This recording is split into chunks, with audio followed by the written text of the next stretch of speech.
Today, we're going to hear from Roya Akhavan. She's currently a professor and director of graduate studies at the Department of Mass Communication, St. Cloud State University in Minnesota. She also does research in international mass communication, has continued her interest in peace studies, and of course also obviously in Táhirih, the subject for today. She has been speaking at national and international forums on gender issues, the root causes of war, and spirituality in the 21st century. So she has a very wide range of interests. Her most recent book is entitled Peace for Our Planet, A New Approach, which came out last year in 2017. She's worked in and lived in 4 different cultures: Persian, American, Japanese, and Chinese. So she has quite a wide range of experience. And today she will be applying much of that knowledge to look at Táhirih from some new angles. So we are looking forward to hear her and her presentation today on Táhirih. So Roya, I'm turning it over to you. Good afternoon, friends. It's truly an honor and a pleasure for me to have this opportunity to speak to you about my research on Táhirih, a topic that is very dear to my heart. Before I go on to share some of my findings, I would like to tell you a little bit about the background of my research and the process that I personally went through. I first began my research on Táhirih in the 1990s while I was an assistant professor at Southern Illinois University at Carbondale. I did so in response to a call for contributions to an anthology on the discourse of women martyrs.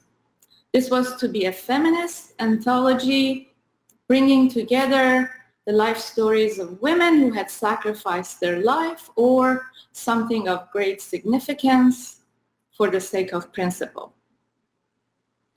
The papers were also to address themselves to the discourse of these women and to establish a connection between their discourse and their life.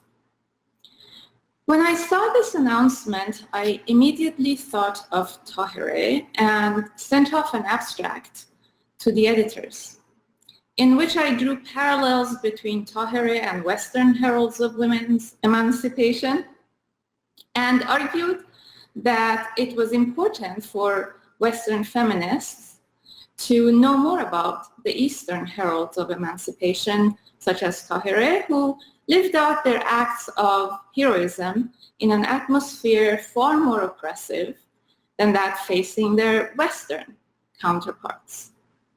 So, reflecting both the editor's expectations and my own understanding of Táhirih's role at the time, I titled the proposal, Táhirih, the First Martyr for Women's Emancipation.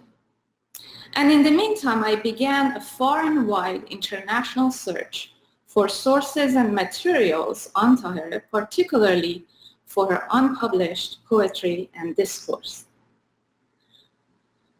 Initially, in studying Táhirih's life story and writings, I was looking for evidence of advocacy of equal rights for women in Táhirih's discourse.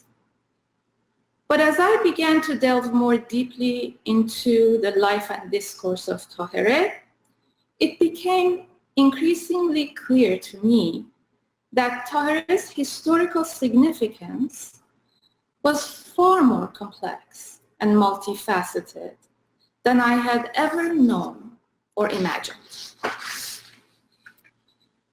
And I came to realize that as important as it was Táhirih's role as a herald of emancipation for women was part of a much larger, divinely ordained mission she had been entrusted with in the Baha'i dispensation.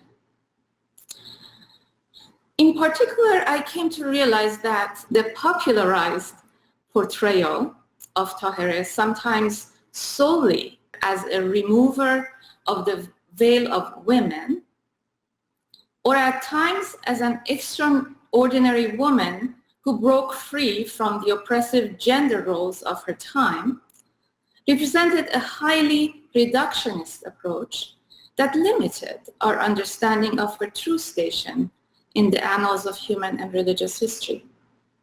With this realization, I changed the title of my paper simply to Táhirih and tried to convey as much about her unprecedented historical role as I could to a largely secular Western audience. As it turned out, the editors of that anthology were not able to find an appropriate publisher, and that book was never published. But I've since continued my research on the life and discourse of Táhirih, and I truly cherish this opportunity to briefly share some of my insights with you today.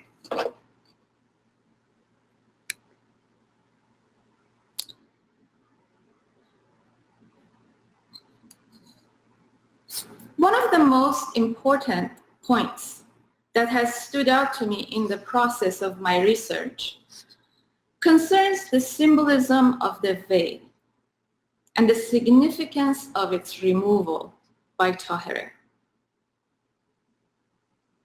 For that reason, I have decided to focus my talk today on answering these two questions that you see in the PowerPoint.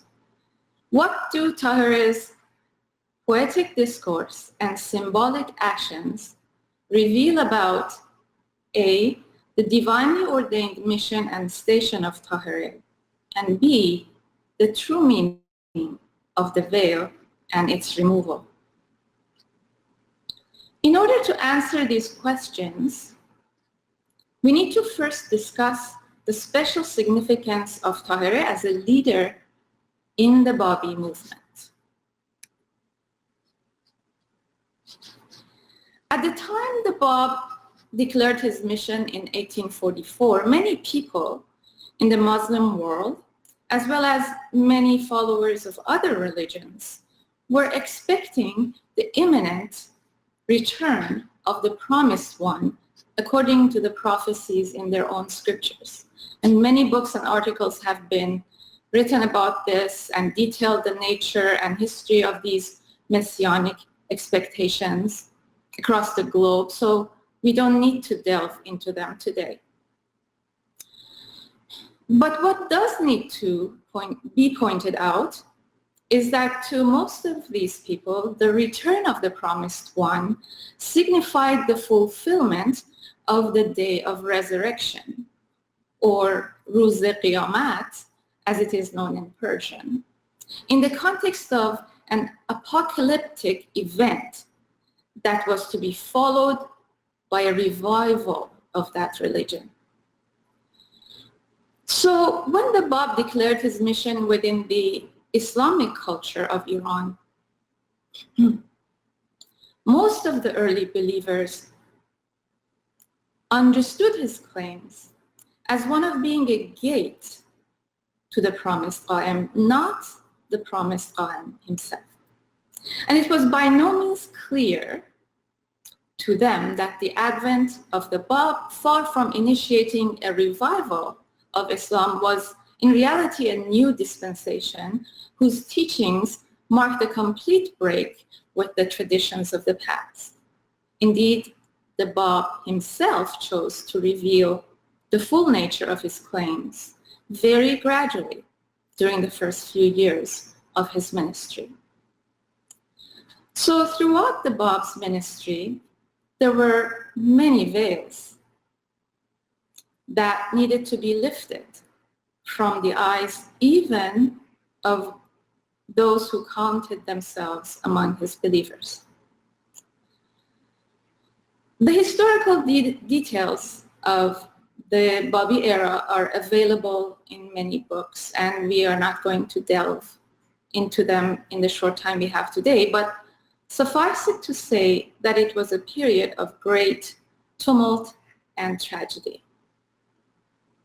In the context of that tumultuous time, it was the pure and stainless personage of Táhirih who was entrusted with the responsibility of removing the veils from the new dispensation.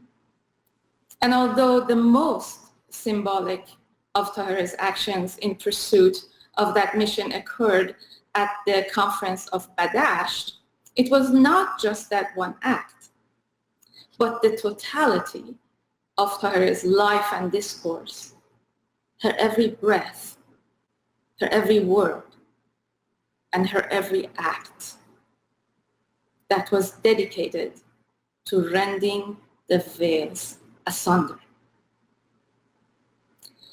As you know, prior to the declaration of the Bab in 1844, Tahirih was a prominent Shaykhi scholar in her own right and showed such brilliance in her dissertations and discourse that she was given the title of Qurratul Ain, which means the solace of the eyes, by Sayyid Kazem, the leader of the Shaykhi movement at the time.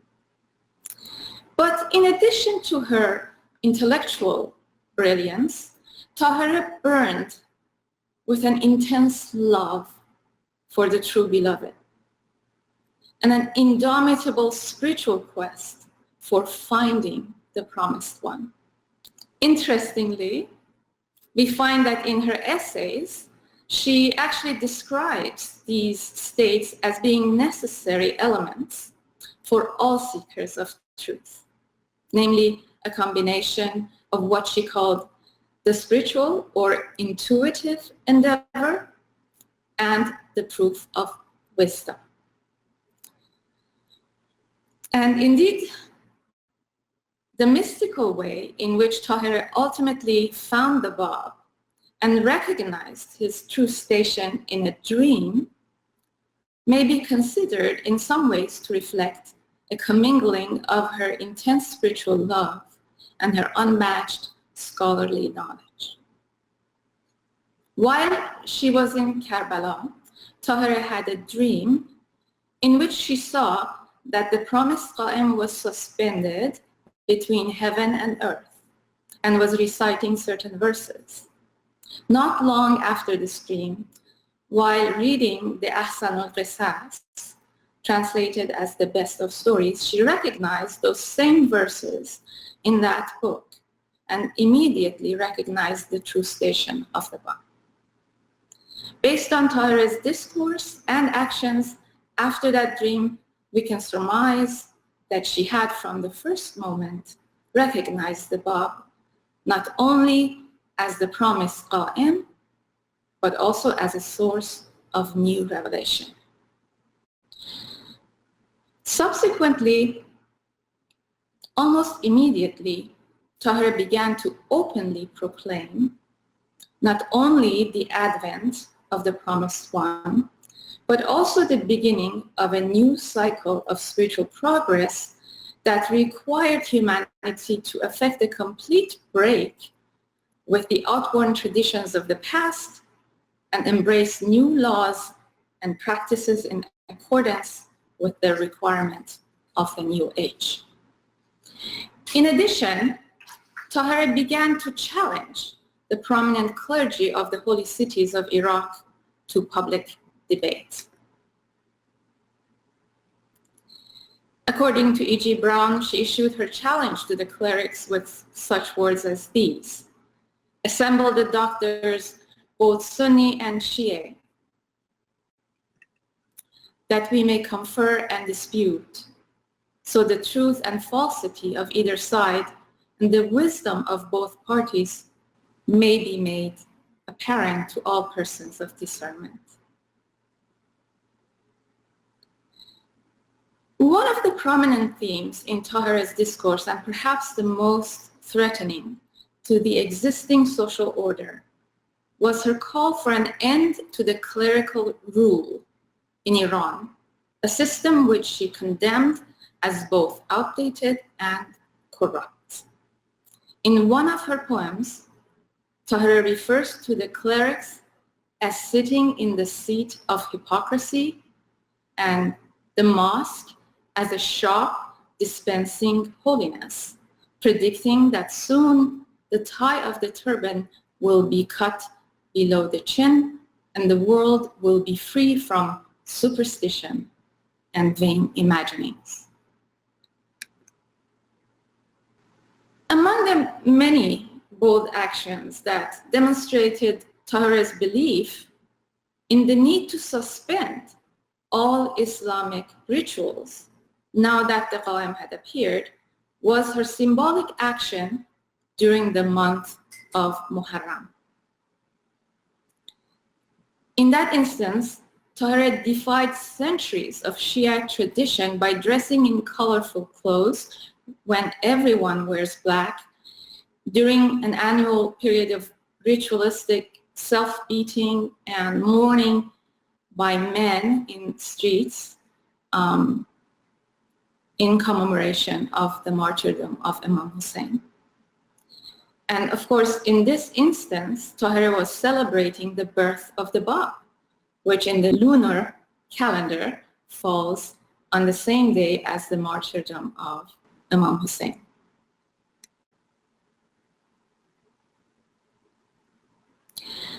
As may be expected,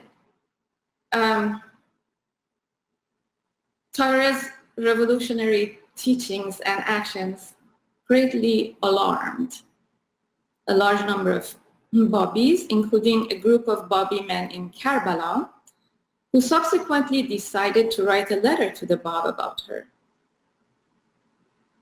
In response, the Bab praised Tahirih, and of course, the full letter you can find in many sources, but I'm going to quote just a small part of it. The Bab referred to Tahirih as truthful, Sadiq, and pure, which is Tahirih, and urged his followers, quote, to submit to her command, for it was not for them to understand and appreciate her station.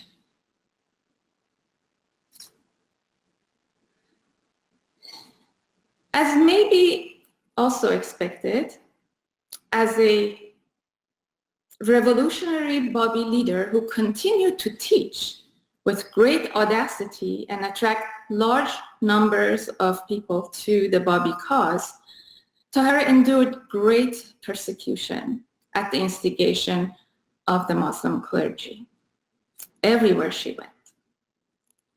This intensifying persecution included a series of exiles from the holy cities of Iraq to various cities in Iran. And at one point, when her life was in grave danger in hometown of Qazwin, she escaped to Tehran and took refuge at the home of Mirza Hossein Ali Nouri, a prominent Babi at the time, whom we know today as Baha'u'llah. Despite the dangers still surrounding her in Tehran, Tahirih refused to relinquish her activities and continued to accept visitors. She also appeared to grow increasingly impatient during that period with mere intellectual discussions and debates as a means of affecting social and spiritual change. According to Abdul Baha in the Memorials of the Faithful, one day while she was in Tehran, she interrupted a speech being given by Wahid, one of the most erudite and prominent Babi leaders of the time, and vehemently declared, "O Yahya, let deeds, not words, testify to thy faith, if thou art a man of true learning. Cease idly repeating the traditions of the past, for the day of service, of steadfast action is come. Now is the time to show forth the true signs of God, to rend asunder the veils of idle fancy, to promote the word of God, and to sacrifice ourselves in his path. Let deeds, not words, be our adorning."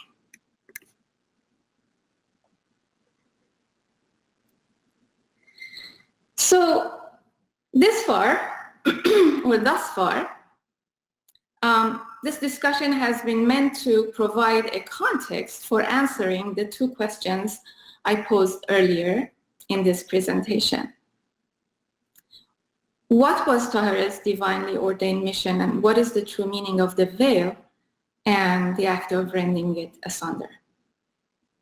Let's begin by taking a closer look at the imagery of the veil, which is used repeatedly in Tahirih's Poetic Discourse. In order to understand the meaning of this imagery, I think it would be helpful to put it in the context of how it has also been used in the writings of the Bab and Baha'u'llah. For the purposes of this talk, I'm going to give just a couple of illustrative examples of each. In the selections from the writings of the Bab, which is available in English, we find more than 20 references to the imagery of the veil. Here are two examples. Were I to remove the veil, all would recognize me as their best beloved. Ere long, the veil shall be lifted from your eyes at the appointed time.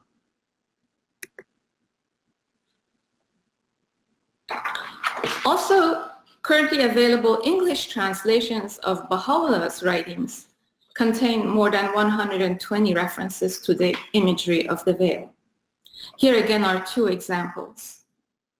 Take heed lest pride deter you from recognizing the source of revelation, lest the things of this world shut you out as by a veil from him who is the creator of heaven.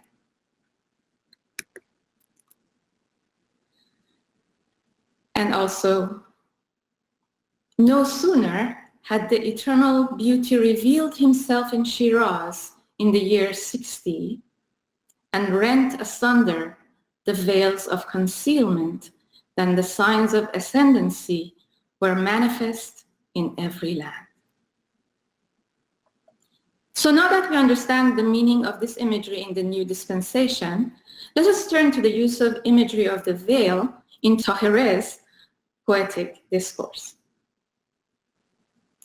I have selected only 3 excerpts from the poetry of Tahirih, which I decided to translate from the original, even though other masterful translations of them by various authors do exist.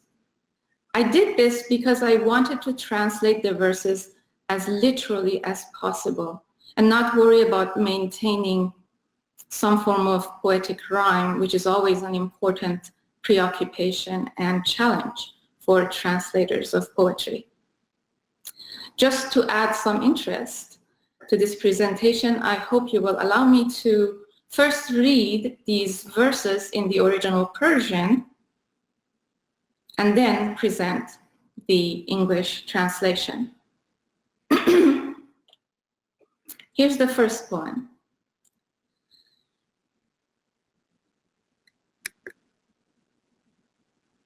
هان نگر ای سامع آیات حق، آمدت امر الهی با نطق، زانکه آمد امر حق با استطهار، 4 ارکان را نمودم لای نار. طاهره بردار پرده از میان، تا بیاید سر غیبی در عیان. Behold, O hearkener to the verses of truth, the divine command has come to you with the spoken word. For the cause of God has come in concealment. It has set the 4 foundations of fire. Tahirih, remove the veil so that the hidden secret may be revealed.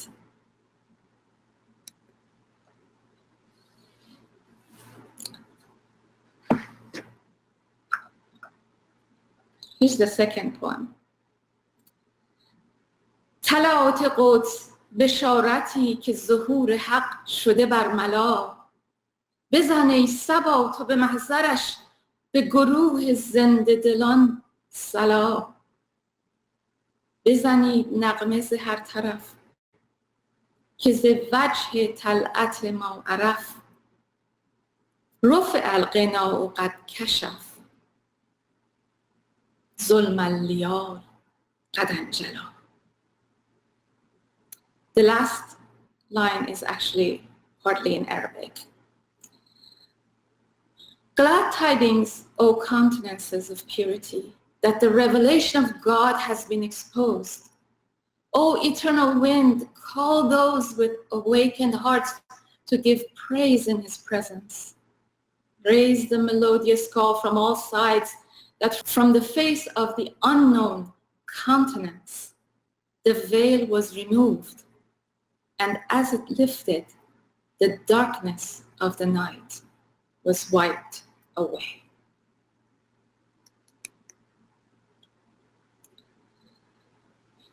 And here's the third and last selection. ای عاشقان، ای عاشقان، شد آشکارا وجه حق. رفع حجب گردید خوان از قدرت رب الفلق. خیزید این دم با بها، ظاهر شده وجه خدا. بنگر به صد لطف و صفا، آن روی روشن چون شفق. O lovers, O lovers, the face of the Lord has been revealed. The veils have now been removed by the power of the Lord of Dawn.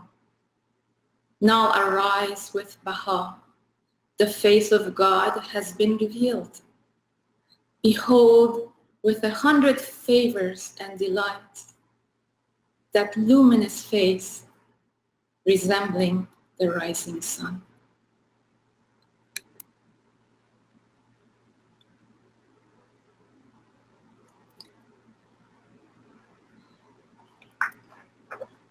As even these select few verses clearly tell us, the imagery of the veil not only denotes the veils that keep humanity from recognizing spiritual truths, but the act of its removal has a profound symbolic meaning in relation to announcing the advent of the promised one. The symbolism of the veil, which Tahirih had long cultivated in her poetic discourse, unfolded in a most dramatic way at the conference of Badasht. As you may know, the conference of Badasht was a 22-day-long gathering of the Baha'is in June and July of 1848 in a hamlet located on the border of Khorasan and Mazandaran in Iran. And the primary purpose of it was to settle the question of whether the Baha'i cause constituted a revival of true Islam or an altogether new dispensation. So, with the symbolic act of removing the veil from her face at Badasht, Tahirih rent all veils asunder and fulfilled her divinely ordained mission of sounding the trumpet blast and announcing the day of judgment. She proclaimed, I am the word which the promised one is to utter, the word which shall put to flight the chiefs and nobles of the earth. This is the day on which the fetters of the past are burst asunder. Of course, for those of you who are familiar with both Islamic, Christian, and other prophecies, you're able to understand the significance of all of these imageries and these words.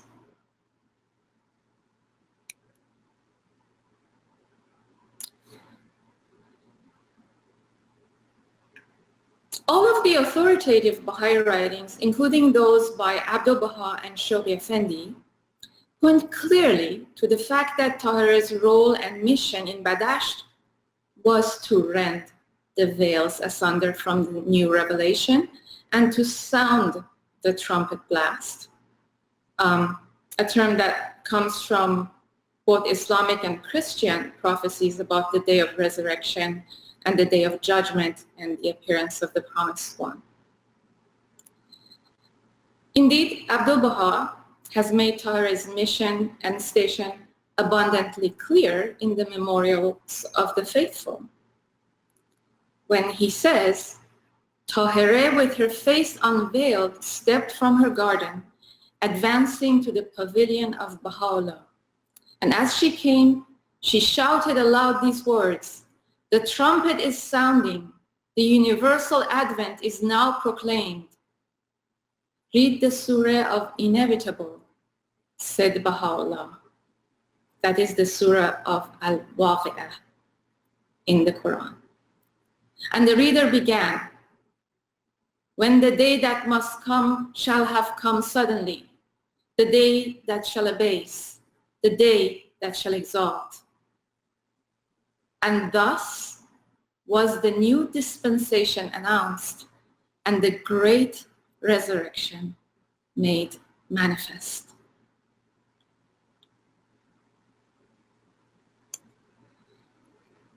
So, in answering the questions originally posed in this presentation, Tahirih's mission was to be the trumpeter, and the word trumpeter also appears in God Passes By in Shoghi Effendi's description about Tahirih. The word that the Qa'im would utter, and as Abdu'l-Baha has said, the announcer of the Day of Judgment. And Tahirih's life, discourse, and dramatic actions, including those in Badasht, were all part of a progressive process of removing the veil from God's new revelation. And so, in the context of Tahirih's mission in the Baha'i revelation, what can we say about the role of Tahirih in the emancipation of women? Here's a summary that I have come up with,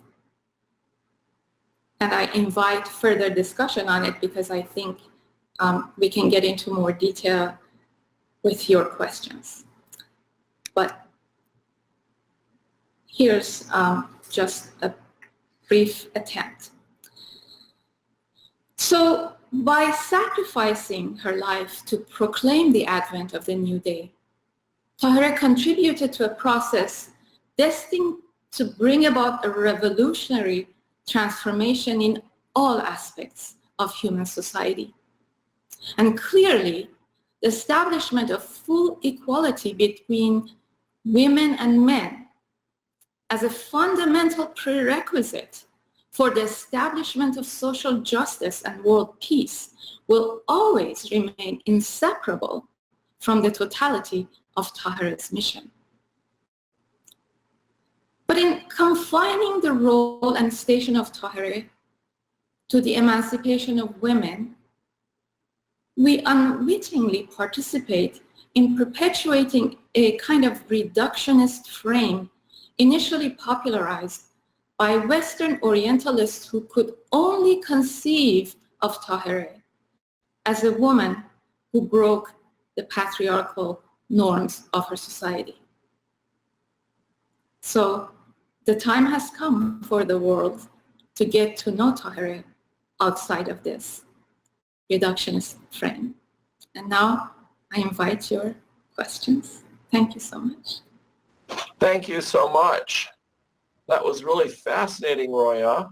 And I'm looking forward to the comments from our really quite large audience. I think your comments about veiling and the symbolic meaning of the veil particularly were very useful for thinking about the removal of the veil, because clearly she removed veils in many senses, not just the physical veils. Well, let's see if we have some questions. I'm sure we will. This is the kind of thing that should generate quite a few questions.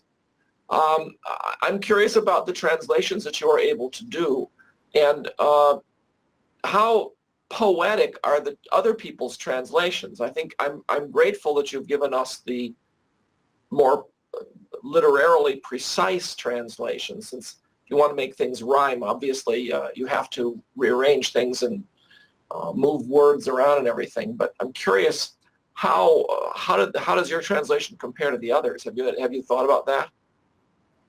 I actually think that all of the translations are wonderful, and to a great extent, I have absolutely no criticism of them, and I didn't do this because I somehow thought that they were, somehow not up to par. In fact, I have great respect for, the prominent scholars who have put so much effort in actually, presenting these poems to us in English while keeping a beauty of rhyme. But I just wanted to, because I do also translate, I felt like in this context, it was appropriate to actually just go for the literal translation. Yeah. Because I was just selecting very, very few lines from among, hundreds, and there are so many references to the veil. It's almost a motif in the writings and the poetry of Tahirih, the veil and its removal, and the need for, taking the veil from the face of the beloved or the cause of God, and all of those kinds of things. So it was just a choice I made, and it's my translations are by no means better. No, but I think you're quite right. For your purpose, you needed to have a precise translation in order to be able to make your point. Right. And the translations, I think this is very interesting because it has highlight the fact that you really can't do good scholarship reading the new translations into English, because you'll miss so much that's in the original that just can't be conveyed poetically. So I certainly thank you for your approach. I think you're quite right. Now we're getting a zillion people with comments and questions, I'm glad to say.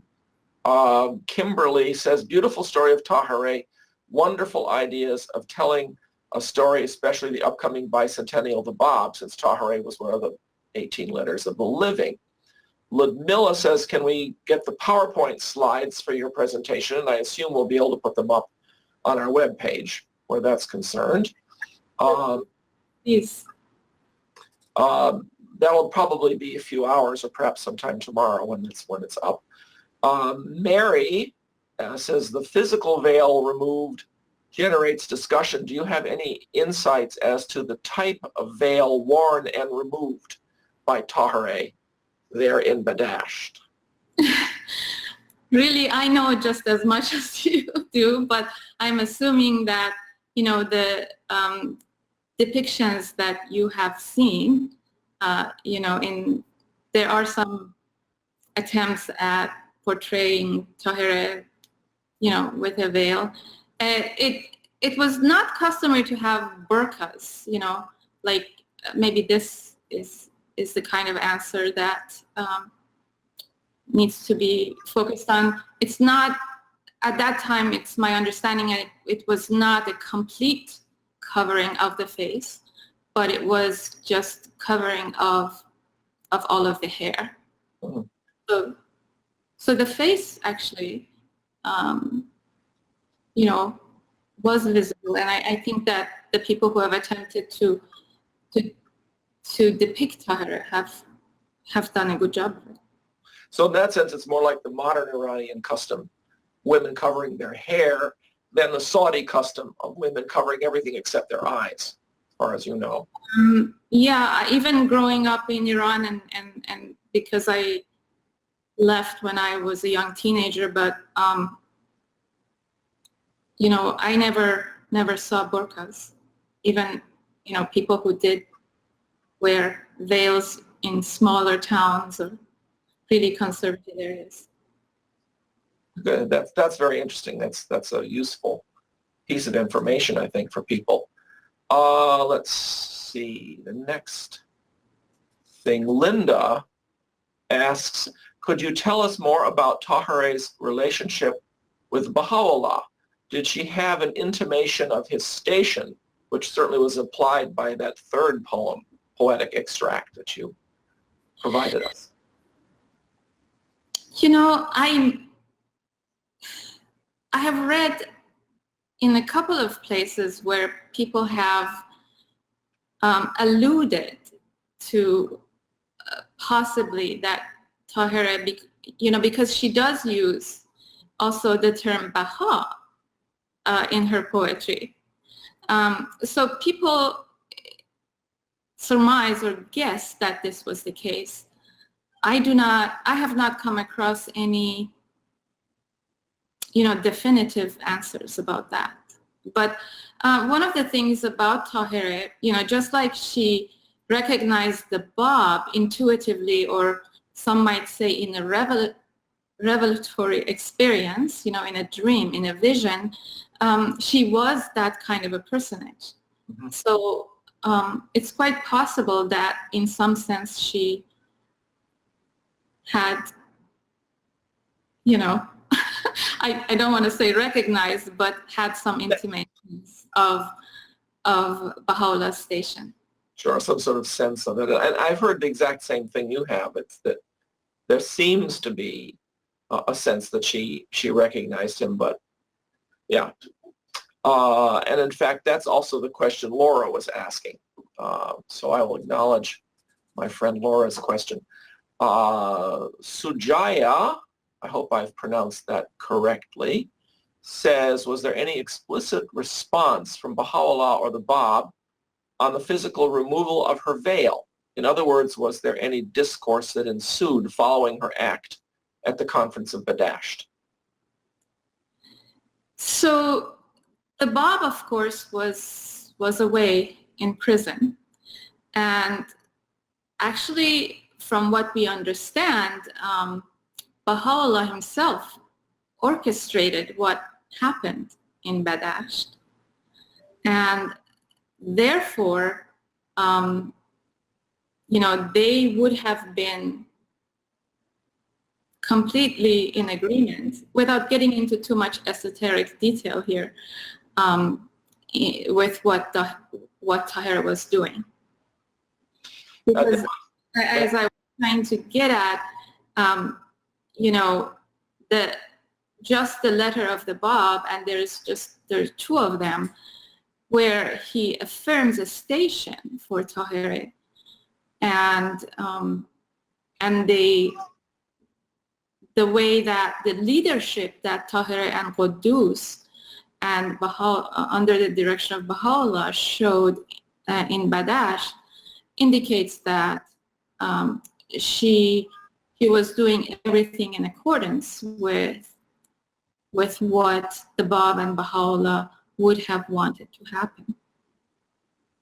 Yeah, I've heard it suggested that while she was supposed to come out and say the sorts of things she said, the removing of the veil might not have been part of Baha'u'llah's plan, though who knows at this point. I don't know how we would know that. Joanne says, I love the fact that Tahirih's unveiling is the trumpet blast opening the seals of God. So I suppose that's a biblical reference in that particular case.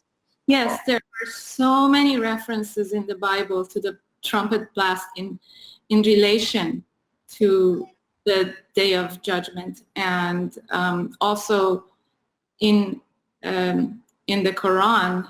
I think I counted at least 13, and they are all, almost all of them are in relation to the Day of Resurrection. 13, that's a good number. Good to know. Boyd has forwarded from Facebook a comment by Donna. How wonderful. Can you tell me what are the 4 foundations that was referred to in one of the poems? Do you know what the 4 foundations? In the Shaykhi school, there was a lot of talk about the 4 foundations, and that's really something that I'm not very deepened in, because I'm by no means a Shaykhi scholar. Yeah. My research has focused on Tahirih, but I only know enough to know that, yes, there were these ideas of the four foundations, but I'm not expert enough in that to make a comment or respond to that question. It might be that people can find that information, excuse me, if they check Nader Sa'idi's book. Yes. I have seen it and I've read about it, but I have not focused on it as much to try to give an expert answer here. Right, so maybe in Gate of the Heart, in the index, we can find that information. Someone might want to look that up, that this particular person, Donna, might be able to find it there. Ludmilla says she greatly appreciates the presentation. Deborah, she says she's reflecting on the theme of the relationship to Táhirih is the balance of confidence and audacity with humility. These qualities in Táhirih is something that she's been reflecting about. And I think that's a very good point. This audacity, confidence, and humility is a very difficult combination to maintain. Yes, I think that, Táhirih has been portrayed in so many different ways. The enemies of the faith obviously have portrayed her in different ways of their own imagination, but we can only see from, if we really read the authoritative writings and her own poetry and her own prose, actually, some of which, I don't know how much of them have been actually translated into English, maybe none, but she is a complete lover. She's completely in love with God, and that state can only bring both audacity and humility. It only makes sense. That's a very good point, I think. That's excellent. Linda asks this question: how did Tahirih and Qudus reconcile at the conference of Badasht? Again, this is one of those things that really remains a mystery, and there are many different stories about them. Some people talk about there not having even been a dispute, in that the dispute was really a way of making it possible to present these ideas to those gathered in Badasht, and that Baha'u'llah was advising that process, and yet others have given other versions of an actual dispute. Yeah. And Tahirih running with a sword and all of these things. And so ultimately we know that Qudus accepted Tahirih's position. How that happened, I'm not sure we have much detail about it. Right, we even have the information that they traveled together in the same howdah afterwards, which is a shocking development from the cultural context of the day. Exactly. So there was reconciliation, but whether there was as great a dispute prior to that as was shown, that is a historical question that we don't as yet know the answer to. Now, we have a three-part question here from Borzu, and I'm not sure if I can see them all. Oh, I just lost the whole thing. It's difficult to see them all at once because I have a very small screen for questions here. So let's see. Can you explain the significance of the assertion that Tahirih's station was divinely ordained and that she was uniquely tasked to remove the veil facing the understanding of men? The veil facing of the understanding of men. Does this significance also imply that she had prior knowledge of the Bab's station as the M, he who arises, but his original claim was the Babul Imam, the gate to the hidden Imam? What is the implication of such an assertion when comparing the station of Tahirih, as you have asserted, with that of Qudus, who is referred as the last name of God, the last point, and far above any of the other letters of the living? Interesting question. This is something that I don't think that to say that Tahirih had this particular mission of, being the remover of the veil from the new revelation, or that from what we know she had from the beginning recognized the station of the Bab after her dream. It doesn't in any way take away from the station of Qudus. I think, each of these letters of the living, and especially Tahirih, Qudus, and Mullah Hussein, had very significant roles to play in the Babi dispensation. So the implication simply is that we need to go beyond looking at this removal of the veil as simply removing the veil of women, as important as that is and was. And because Tahirih wrote what she wrote and took the actions that she did, we get the impression, and also from the writings of the Bab and Abdul Baha and Shoghi Effendi, we get the impression that she knew, she had a clear vision of what she needed to do.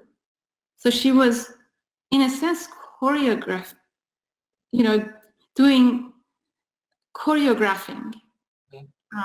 her life in accordance with what she knew intuitively or spiritually to be her mission.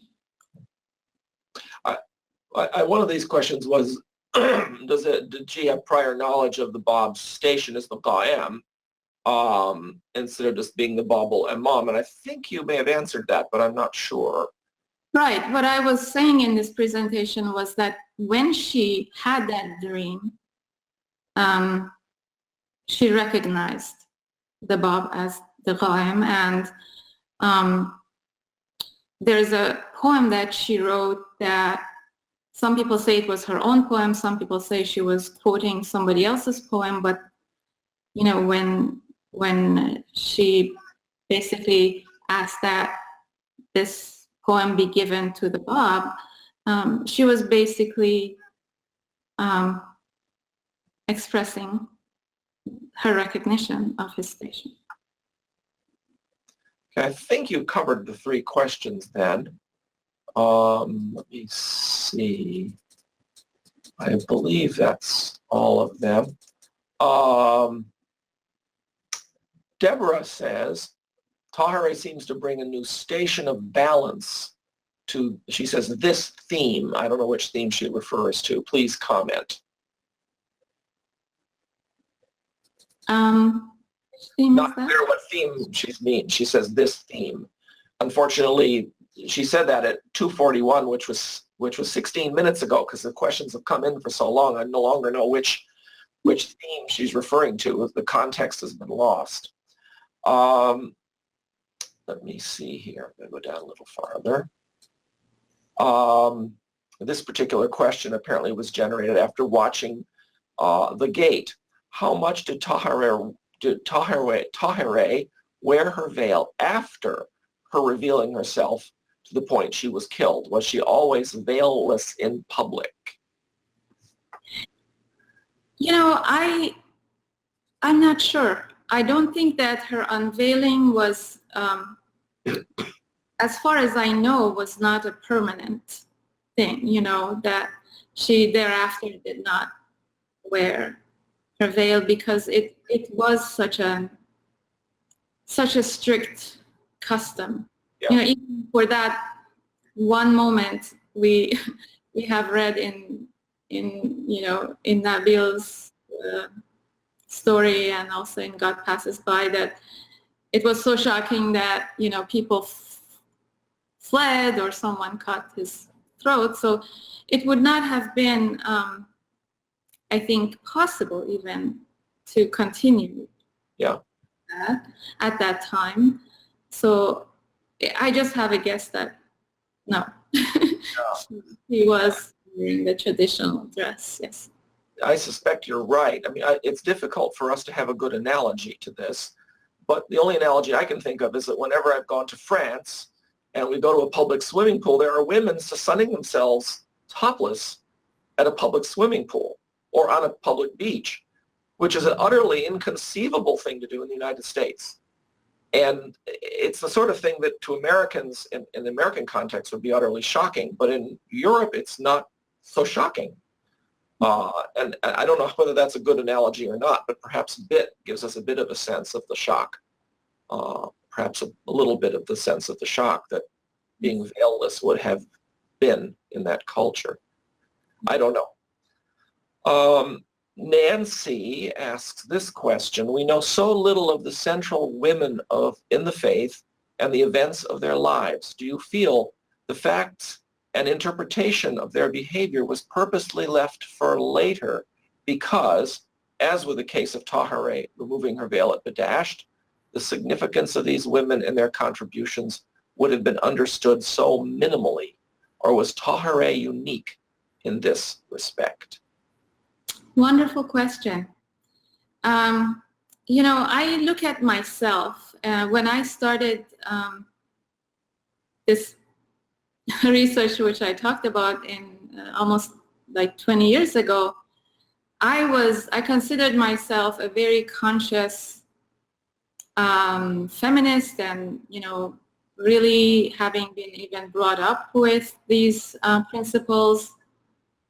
And yet I can just see how much I have grown in the depth of my understanding of what that means. In fact, just a side note, in my book, which I talked about last month, Peace to Our Planet, A New Approach, I talk about the equality of men and women, or the lack of equality of men and women, as the primary incubator of all war and violence. And much more so than racism or any of the other pathologies that we have. So I think that, there is definitely an evolutionary process that we're all going through in terms of our understanding of what the station of women is, what true equality is, and how we conceive of female figures. Because I was actually thinking about, like in the case of Tahirih and the way that the reductionist portrayal seems to portray her. It's like thinking of, let's say there is a city where there are a lot of cages and women are in cages, and one of them breaks the cage and leaves the cage, and so we then praise her for having been audacious enough to break that cage, and so that provides a model for the other women who can see, well, maybe they can break the cage. But a higher level of consciousness of feminism or a station of such a woman is to actually acknowledge that she not only did that, but she went far beyond it. She became an architect, or had a place at the table of those who were being the architects of a completely new city where there are no cages. Yeah. Where there, so it's a completely different level of understanding. And so I think so far we have been sort of, for a long time, at that first level, and we really need to go to the next level. And so to answer that question, I think this is not just about Tahirih that this has happened, but it is about all female figures in history, which, at the first level of analysis, they are still being conceived of as women who did certain things. So that's very interesting. That's a good answer. Thank you. Gil asks this, or maybe it's a comment. First, I must ponder and reflect and catch my breath on the symbolism of the veil and its relationship to the removal of all veils and the inauguration of all social movements, and that progress will not happen without the full and complete equality of women and men. So this is precisely the comment you just made, actually. Then, moving down a little farther, Deborah says, I really like your theme of seeing Tahirih's station and spiritual mission being beyond proclaiming the emancipation of women. Perhaps she proclaims the emancipation of humanity. Please share some of your vision here. Thank you for your talk and the image of the veil as symbol of her mission. Right, thank you. Yes, I actually, in other talks that I've given, I've used precisely that expression that, Tahirih's mission was to emancipate all of humanity. And this relates to some of the talks I've given. Actually, this was also a long time ago, maybe a couple decades ago, with the title, Gender Equality, Not Just a Women's Issue. So I think that, again, we are, in the first instance, we have been, in this evolutionary process, looking at gender equality as a women's issue. Now we need to go to that next level and actually see that it's not a women's issue. So even having women's studies courses, they were a great step, but we need to move beyond those now, because this is about all of humanity. And it's about, the connections are so much bigger than that initial understanding that we've had for a long time. So many more people are in cages than just women. Exactly. Yeah. Edward says, I have enjoyed the presentation and I have a new, deeper understanding of Tahirih's life. Was her poetry resisted in groups, allowed, or distributed in writing? Was her poetry, I guess maybe he means distributed, or something distributed or made available somehow, or was it distributed in writing? What do we know about her poetry? So the issue of Tahirih's poetry is, a little bit complex, because as far as we know, quite a lot of her poetry and prose were burned or lost. So we have a very small amount of the discourse that she produced. And then because often they were actually, not produced in official books, but maybe recited from one person to the other or shared from one person to the other, there is a whole, area of expertise that others have, and I don't, of actually discerning which poems are truly Tahirih's poems and which ones are simply attributed to her. Right. And selecting the poems that I did in this particular case, in this presentation, I looked at the collection by Afnan, and he says that he tried to make sure that he only, put together the ones that could be authenticated as her poetry. So yeah, there are a lot of complexities in that area. Yeah, as I understand it, there's a lot of question about what poems are authentic, which is unfortunate, isn't it?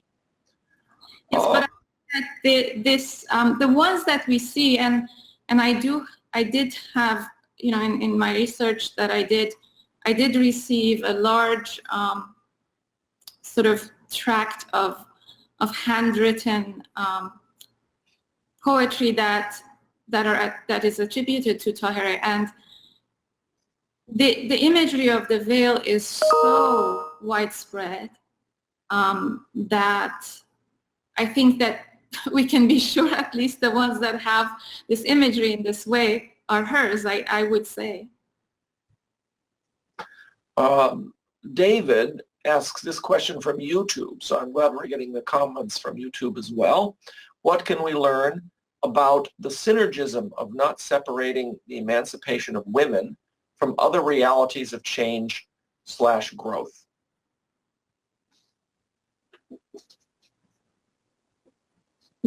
I'm sorry, say that again? Yeah, what can we learn about the synergism of not separating the emancipation of women from other realities of change and growth?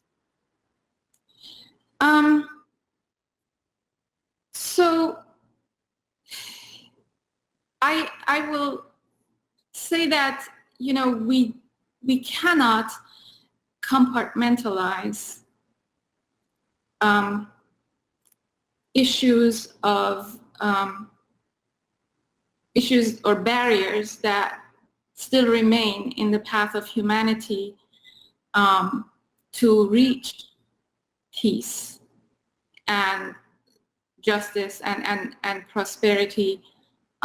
We cannot separate them from each other. They are very much related. So, for example, at the level of oppression and discrimination, this is something that is a very, very general pathology that is present in discrimination against women, discrimination against people of other races, people of other religions. So issues of subjugation and oppression cut across, all of these pathologies. So I think that if I understand the question correctly, addressing them as fundamentally issues that need to be resolved together, that cannot be isolated from each other because they're all related in this way, is very important and is much more effective.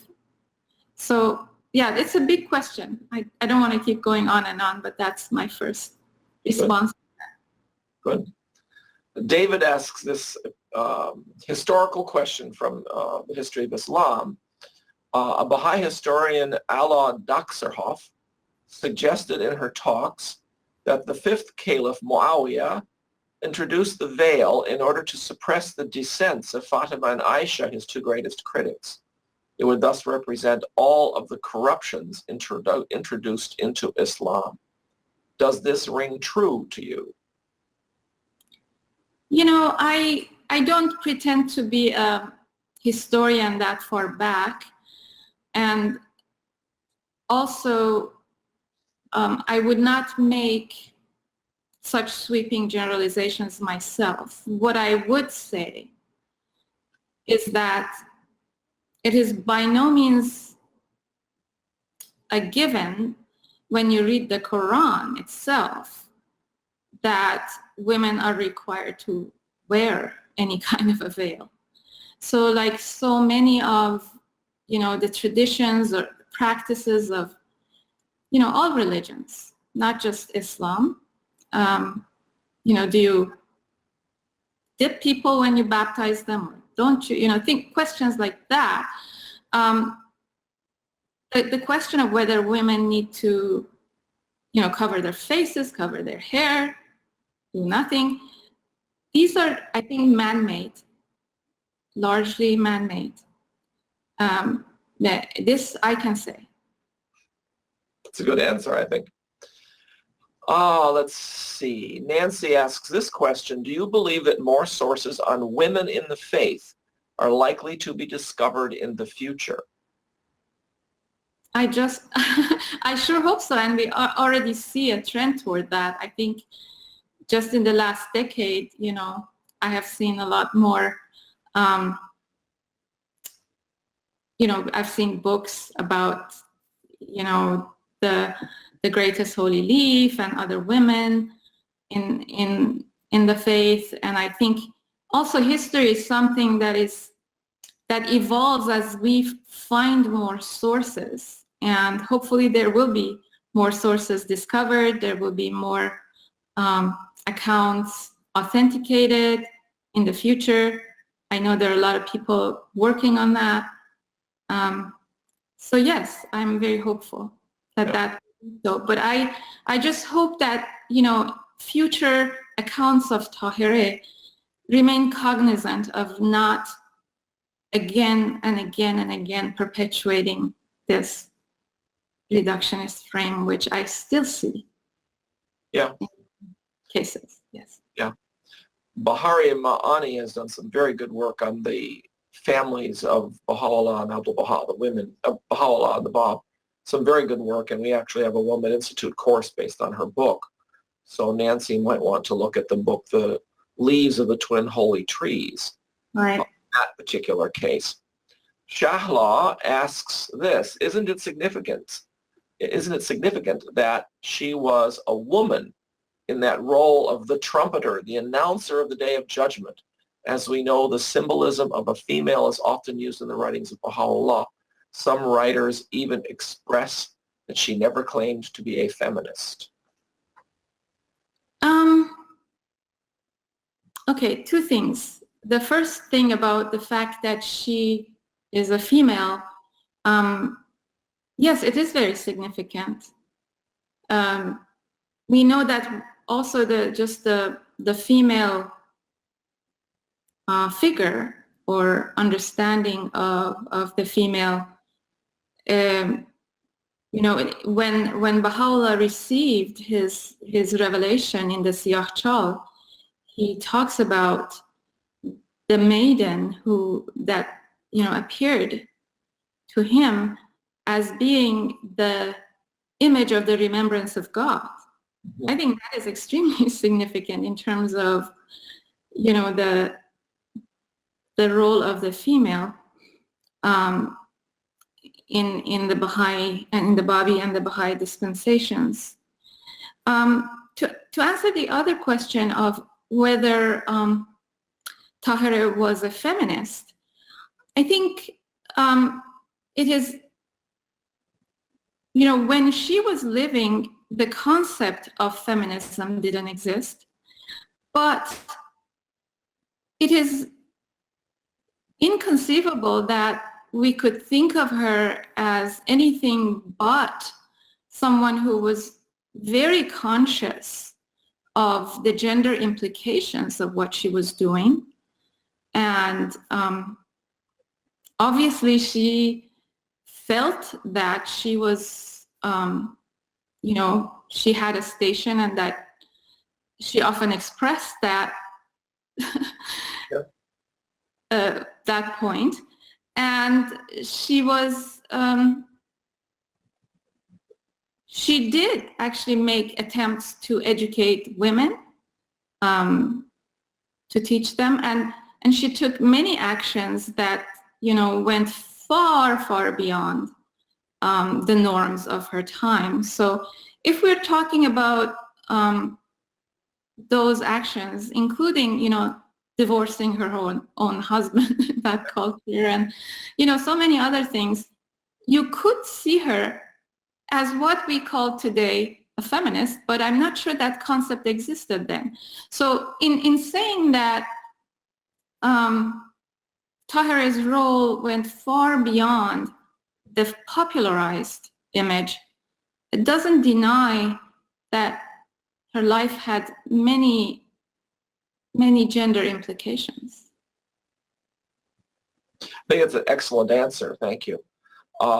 Patricia asks a related question. Tahirih's trumpet blast with removing the veil in the Baha'i dispensation and the vision of women in the Siyah in Baha'u'llah's dispensation both include the female symbol. Do you think this is present in other religions prior to the New Age? It is present, yes. There are, I think in every age, as you know, in every religion, there has been a revered, highly revered female figure. The most, the one we know about is Mary, and Virgin Mary. And of course, in Islam, the Prophet Muhammad's daughter,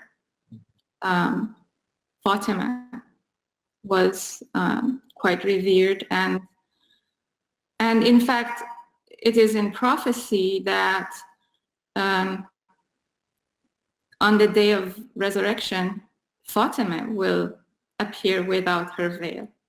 Really? Yes. That's interesting. That's very interesting. And that is actually in God Passes By, where Shoghi Effendi talks about how one of the things that allowed some of the men who were in Badasht to feel a little better about what was happening was to remember that I'm not sure if that's in the Quran, but it's one of the the major traditions, well-known traditions about the Day of Judgment. Yeah, so there have been other female figures in other religions. Yes. That's very interesting. Patricia also asks whether there was any writing by Tahirih preserved from the time she was in captivity in Tehran in the mayor's house. That's a very specific. Yeah. Teaching women, for example.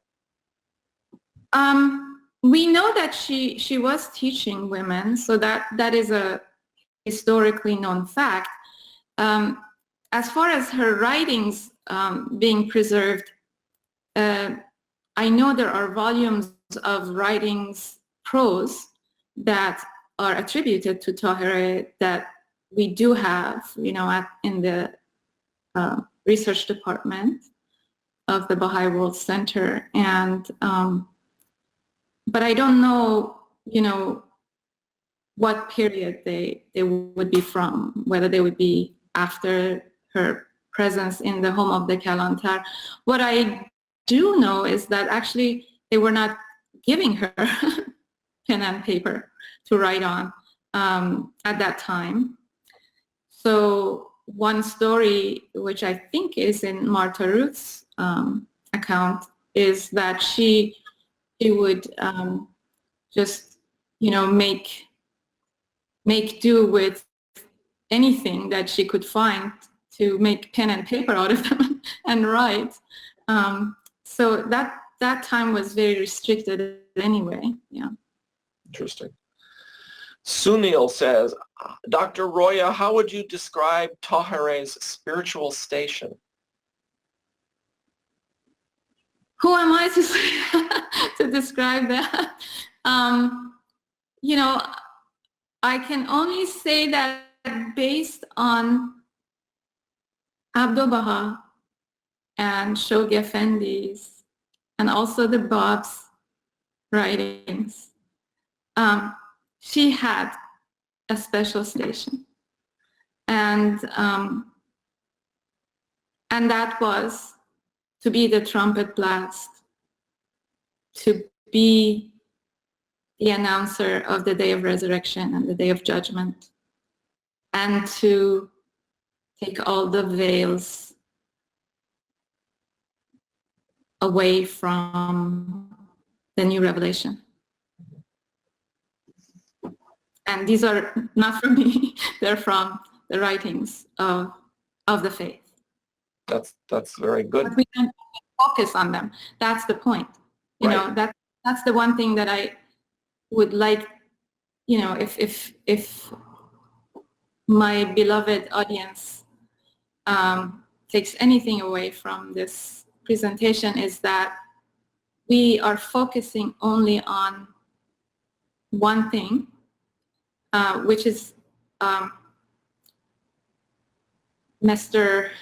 Jacob Edward Pollack's statement of what he heard Táhirih say when she was being put to death. And she may have said it in those words, she may not, but since it is also in God Passes By and mentioned in Abdul Baha's talk to the League of Women, when he was talking about, women's emancipation to them in his trips to the West, we cannot question them, but it is important to take the whole thing and not just focus on that one line. Right. What was the name of the person who supposedly heard her say this? This was a Westerner who was present? Yes, he was Dr. Jacob Edward Pollack, and he was an Austrian physician who came to Iran in 1851 at the invitation of Amir Kabir to teach. I think to teach about medicine. Sure. And so he didn't know any Persian when he came to Iran in 1851. And so Táhirih died in 1852. We can assume he had learned enough to be an eyewitness and understand and interpret what she was saying. But I'm not going to question that. Mm-hmm. But the point is, we need to take what we know about Táhirih in its totality. That's true. Yeah. We still have some questions, but our audience has been holding up in spite of the lengthy number of questions, and I think we can do at least a few more. I may need to skip around a little bit because probably can't go too much longer. Judith asks, are you going to be seeking a place to publish your research or a book on this topic? Yeah, that's a wonderful question. I've had that in mind for a very long time, and so now that my other book about peace has been published, I think I'm thinking about what the next one would be, and it seems like this might be an important one to turn to. So thank you for that question. It encourages me. Yeah, that's good. Mike asks, what happened to Táhirih's children? Whom you didn't mention, of course, in this talk, but that's okay. As far as I know, she had 2 boys, and she was never able to see them. So, she left for Karbala to study, and because of the pressure by her husband and her father-in-law, who were both top mujtahids in Qazvin, she wasn't going to give up her spiritual quest, so she left, and later other things happened where she was not allowed to see her children. So Martha Root met the descendants, so they must have had children as well. Yeah, I assume so. Yeah. But as far as her being able to see them, she was not able to. Right. It seems to me there's still descendants of Táhirih around, but they're Muslims and not Baha'is. Seems to me I've heard that. Mm-hmm. I don't know. Yeah, I'm not sure either. This is a very interesting question. Of course, well, Ludmilla asks how many men are present in this web talk, and I'm sorry, Ludmilla, we have no way of counting them, so we don't even know how many people are watching. But based on the questions and answers, I would say it's probably 60-40 women and men based on the questions. Maybe it's a little more women than that, but I don't know, I'm guessing. Patricia asks this question: could you elaborate on how gender inequality becomes a core cause of war? This is where I can put a plug in for my book. Yes. I have written about that in Peace for Our Planet, A New Approach. So, wow, how can I give a short answer to that? So basically,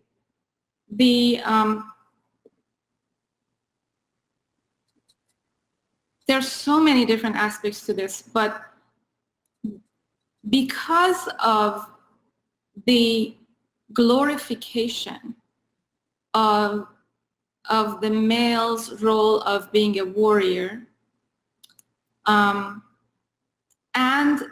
then the devaluation of the more peaceful and nurturing nature of women, based on something that initially started as simply a division of labor because of, biological differences. Because that sort of history took a wrong turn and greater value was given to what the early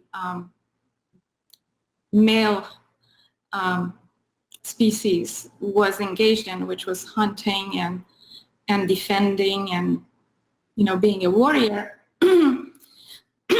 This perpetuated a tendency toward glorifying violence, which then gets into so many other areas, and I really, it would take too long, and we don't have time, but I will just say that it goes back to that subjugation of women and glorification of being a warrior and what it meant to be a man. And I will just leave it at that because it's a really huge topic. And that gets to many comments by Abdu'l-Baha about how we need to move to a world where the feminine qualities are emphasized and the old male qualities are less strongly emphasized. Well, several people have said thank you so much.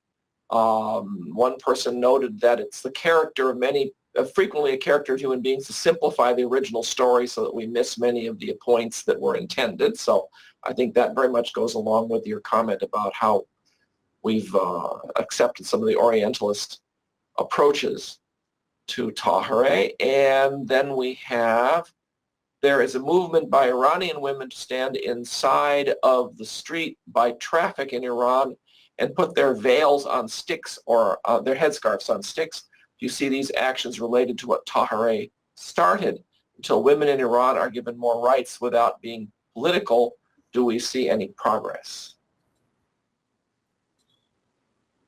So I think it's very important that women are taking action to express their rights in Iran. Again, one of the things that I feel we should try to avoid as much as possible is again putting Tahirih into that same area of activity, as important as that is. So I'm not belittling that. I think that's an extremely important action. It shows such important aspect of progress in relation to what happened, of course, 40 years ago. Because when I was growing up, I remember mini skirts. So it's progress in a certain sense, but yeah, I would not want to again draw parallels between Tahirih and that, because the whole point of my presentation has been to try to kind of take us out of that framework that we continuously seem to, put ourselves in because it is such a strong frame. Right. Well, that appears to be the last question. And I must, again, thank you very much, Roya. Thank you. Not only for your presentation, but also for your great care in talking about these topics. Your precision and your depth of analysis is really very impressive. And I really thank you so much for your sober analysis of things. Because this is certainly very important. And Gil also says, brilliant, and thank you from the bottom of my heart. And Ludmilla says, thank you. So we have a few other thanks that are pouring in right now as well.